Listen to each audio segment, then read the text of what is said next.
یہ بتاؤ کہ فیکٹری کس کو بیچی ہے اور ڈاکیومنٹس کہاں ہیں؟ ڈومیسٹک وائلنس کا لا بہت سخت ہے ان صاحب، سالوں لگ جائیں گے ان کو پیشیاں بھگتتے ہوئے۔ مجھے صرف اپنے خاندان کی ریپوٹیشن کا خیال۔ رملہ شامی اور اس کے باپ فاروق کی عزت تو کوڑی کی کر کے رکھ دے گی۔ دونوں باپ بیٹے کو ڈومیسٹک وائلنس کے الزام میں تھانے تک لے جائے گی۔ بڑا شوق تھا عارفہ بیگم کو اپنی ہی بھتیجی کو بہو بنانے کا، جو کچھ انہوں نے آئلہ کے ساتھ کیا۔ اب عارفہ اور اس کے بیٹے شامی کے مخفات کے دن شروع ہو چکے ہیں۔ اپنی ہی بھتیجی رملہ کے ہاتھوں، رملہ جس کے نکاح نامے میں اس کے حق مہر کے طور پر فیکٹری لکھ دی گئی تھی، اب وہ رملہ اون کے ہاتھوں وہ فیکٹری سیل آؤٹ کر دے گی۔ اور جب رملہ کے پھپھا فاروق کو یہ بات پتہ چلے گی تو وہ رملہ گھر جا کر بہت ہنگامہ کریں گے اور عارفہ پر خوب چیخے چلائیں گے کہ تمہاری وجہ سے میں نے اپنی سالوں کی محنت سے کھڑی ہوئی فیکٹری کو تمہاری بھتیجی کے حق مہر میں لکھوا دی، آج اس نے پتہ نہیں کس کے ہاتھوں بیچ دیا ہے ہمارا خاندانی بزنس۔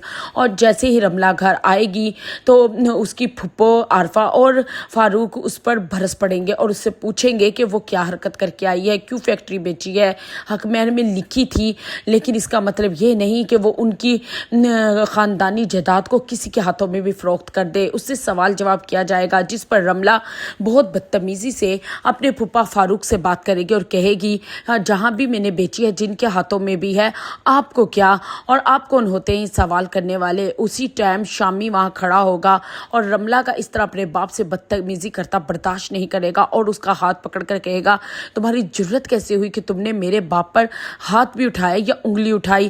اس پر وہ رملہ کے ہاتھ کو اتنی زور سے پریس کرے گا کہ رملہ سیدھا جا کر تھانے میں ان باپ بیٹے کی رپورٹ کروا دے گی۔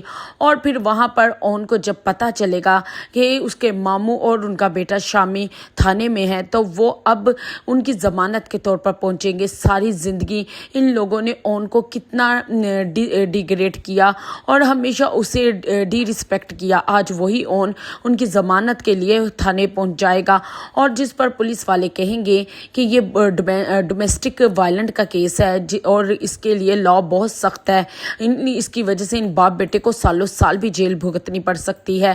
لیکن اون پولیس والوں کو ٹھنڈا کرے گا اور کہے گا کہ کوئی بھی راستہ نکالے، یہ میرا خاندان ہے، میں نہیں چاہتا کہ میرا خاندان تھانے میں ذلیل ہو۔ اور رملہ کو بھی کہے گا کہ وہ اپنی رپورٹ کو واپس لے، کیونکہ اس نے اس سے وعدہ کیا تھا کہ فیکٹری اگر وہ اس سے لے گا تو ہر معاملے میں وہ اس کا ساتھ بھی دے گا، اس لیے اس کو بھی اس کا ساتھ دینا پڑے گا۔